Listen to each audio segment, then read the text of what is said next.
these gals talked about starting a quilting group at our church, and they said, "Oh, you go to a quilt group, you can lead it." I was born in McPherson, Kansas, and I was raised in McPherson, and then we also had family in North Kansas City, and we lived there too. The quilt here on the bed is my first quilt that I stayed with my grandmother one Christmas when I was about 12, and we put the pieces together.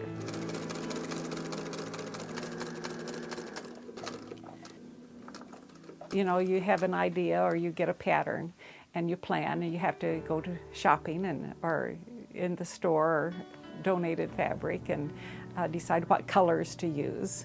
And then you cut out the pieces and follow the directions and sew them together.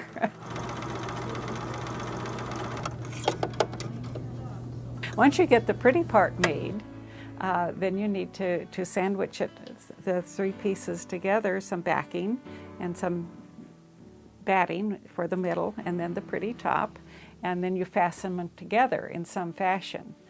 You can sew them together, the quilting part, or you can tie them with yarn, and that holds the layers together. Our church in Ritzville, we went to a missions conference, and they had free backing for quilts for Madagascar. And my friend said, "We can do that." So we kind of started doing quilts for that project and other projects, and then the rest is history.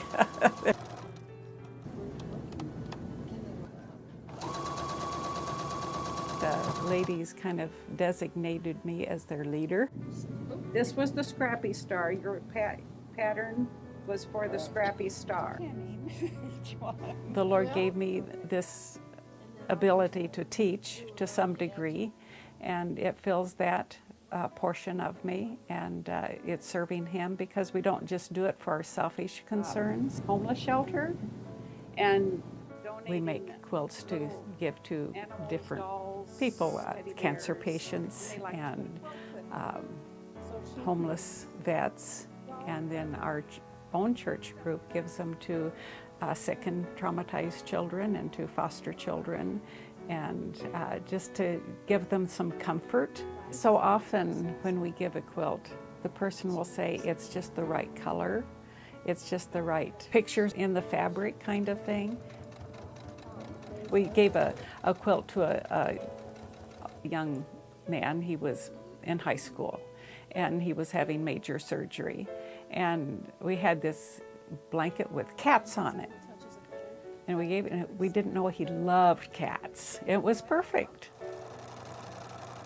That just blows me away, because it has to be God directing us to pick the right quilt for the right person.